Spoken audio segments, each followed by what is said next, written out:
So we are not at the normal site. We're not at the normal location of most videos. Come with me as we pick up a 1,000-gallon smoker. Oh, welcome back to Meet and Greet.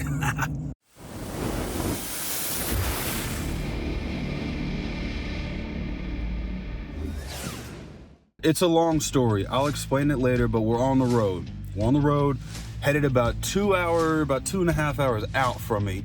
And this is such an interesting story, but let me get on the road. Let's get some road time. Let's clock some road time. And I'll check back when the sun comes up, once we're getting a little closer to the ETA, and I'll break it down. I'll give you guys a rundown of what's going on. This is exciting, man.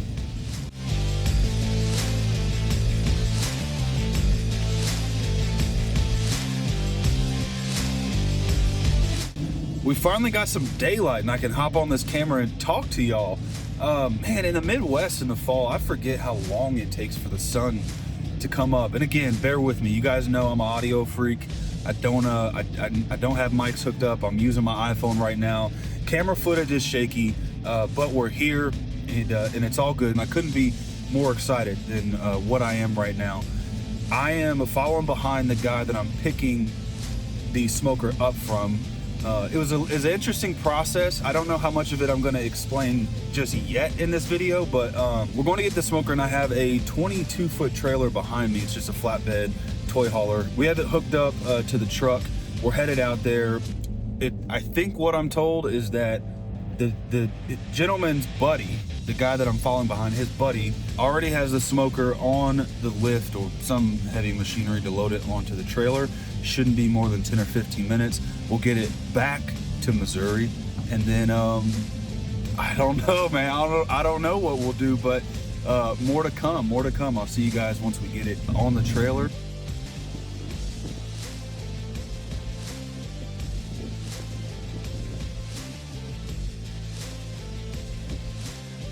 Well, would you look at what's back there, my friends? Look at back there. Okay, we got it loaded up. I was gonna try to do some more filming, but it's like 32 degrees with a wind chill of like freeze your fingers off, so that did not last long. But we got it loaded up. Let's hit the highway. Let's get some miles back in the other way, and once we get back to the house, we'll talk more about what this little guy in the back is. All right, we got her home. And I could tell you about it, but I feel like I could show you better than I could tell you. So without further ado, check it out.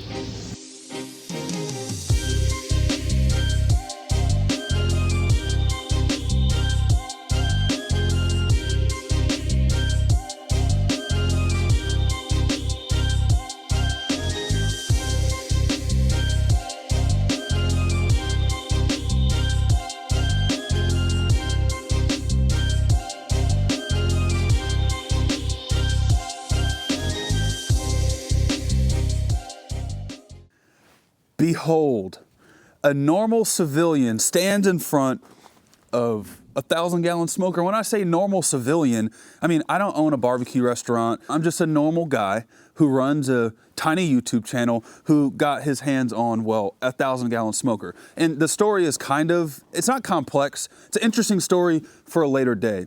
What I wanted to do in this video is just simply walk you guys through the basics, the fundamentals of this 1,000-gallon smoker, and then we'll give you space in the comment section to let me know what you want to see. I do have something planned in the future, so subscribe, stick around, because I got a cool little cook I plan on doing on this. But without further ado, let me walk you guys through from front to back this awesome 1,000-gallon smoker we have, and then I'll round this video out, and I'll see you on the next one when we cook on it or clean it. I don't know what's coming first, but check this out.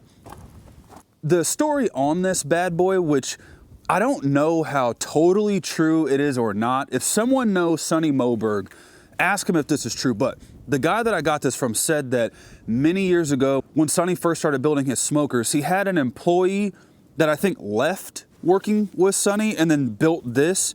Or maybe they started building this together and they left. I don't totally get it, but this supposedly passed through the fingertips of Sonny Moberg and or one of his former employees. Convoluted, I know. And then it went off into Texas barbecue land to do some amazing cooking for many years. went to the guy that then had it and then came to me. That's the short of the story. But I say all that to say, as you can see, this has the quintessential elbow smokestack. If you've seen any of my videos, I cook on a 500 that I hand built. That 500 I built with a collector on the smokestack. This has an elbow. And I am especially curious to see how this cooks versus the collector. And again, they're not apples to apples because the one I built's a 500, this one's 1,000 gallon, but I should be able to glean a bunch of information based on how the two different smokestacks function. So I'm super excited about that. Again, Sonny, I'm not gonna go as far as to say Moberg smokers are known for the elbows because of course you have Austin Smoke Work, you have Syntex, you have guys building smokers with the elbow. But as far as social media is concerned, the Mobergs are known for that kind of big, hefty elbow. This is a 12-inch elbow and it reduces down to, I think, a 10-inch pipe that runs all the way up. If you want measurements and all that, I'll come back out and I'll do it. The baffle is built inside of the smokestack. So this is considered fully open. This is considered fully closed. And then I'll just adjust up or down accordingly. So very excited about the elbow. And insider tip, I may or may not have ran a fire in here. I didn't cook. I had to clean this and I'll talk about that in a second. But I did run a fire and this thing truly, the draw is like magnificent. I personally have not owned a smoker that draws this much, so again, very excited to cook on it. Let's work our way down the smoker. Most 1,000 gallons are built with 4 doors. My 500 has 2 doors, and of course, 1,000 is double, so it's 4 doors, and there's a counterweight. And I'll tell you this, my 500 gallon, I made a major error building my doors. I made my doors massive.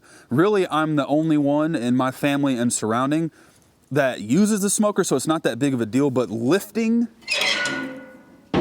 this door versus that door is like lifting a brick versus a feather. Now that the door is open, come check this out.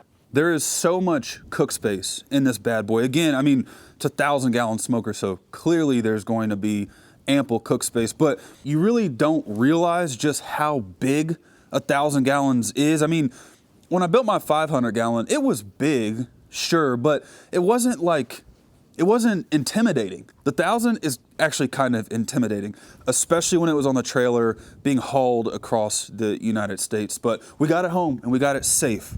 Now, I have to refabricate some grates for this smoker. It is so cold, my goodness. I have to fabricate some grates for the smoker. The grates that came with this, they're brutal. And in all due respect to the gentleman that has given me this smoker, but they were brutal. The smoker set for like many months, years, just dormant out in a field somewhere. So the grates, I can't really reuse those. I'm going to build some new grates, but that's really the last kind of touch I need to do on the smoker. And then moving into the throat opening, everyone asked me when I built my 500 gallon smoker, they were asking me about the throat opening. How did you do it? How big did you make it? Again, this was mostly coming from the guys that were building 500 gallon smokers, but I have always been curious, what is the throat opening looking like on a 500 gallon or 1,000 gallon Texas built offset smoker? And so as you guys have been seeing here, they just cut out like a hexagonal type shape. I don't even know if that's a shape, but there is no deflector, heat deflector plate. It's just wide open from the throat opening all the way through. So that was interesting. I don't think I'll add any kind of deflector or anything like that. I think I'll just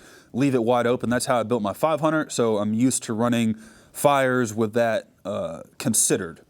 Rounding this out, we're at the firebox, and this firebox is just a behemoth of a fully insulated firebox. The outer shell is a 500 gallon propane tank cut, it looks like in half. Inside the 500 gallon is a 250 gallon propane tank, also cut in half. Inside the outer shell, there's full high temp insulation. I don't totally know what type of insulation they use, but this is pretty popular with fully insulated firebox. They lined the inside with the insulation, and then underneath the insulation is a 250 gallon propane tank, also cut in half, of course welded all together, and that's where I'm working my fire out of. I'll say this already right off the bat, I love the size. My 500 gallon I built, the inside is a 24-inch rolled steel pipe, very thick, but 24 inches in diameter, encapsulated by a 250 gallon propane tank, so half the size of this. And I love the fact that I can lay like massive logs. I can put massive logs at the bottom of the firebox floor, and they're just, it's like building a mini bonfire, honestly. It's very large. I like that.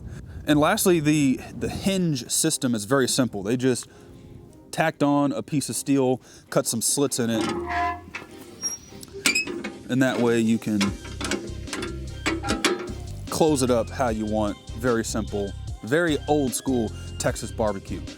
This, guys, is the introduction to a monstrosity of smoker, and I can't wait to use it. And I know, because there are people who already hate me for using my 500 gallon, they, in the comments, just go read them. They say, none of us have a 500 gallon. Why do you use that? Blah, blah, blah. I'm not gonna get into that in this video, but this is probably gonna piss some folks off. That's one camp. And then the other camp is just like, hey dude, great barbecue content. Love all things barbecue. Can't wait to see you just cook up some briskets on this bad boy. So that's probably what we're gonna do in a later video. If you wanna see that, if you want me to dive into this thing like really in depth, in detail, let me know. I am a man of the people. Whatever you wanna see, DM me, drop it in the comments, let me know, and we'll get out here and we'll film a video. It is currently 15 degrees. I can't feel my fingertips. My wife is shaking behind the camera. We're cold. We love you. As always, meet and greet, over and out.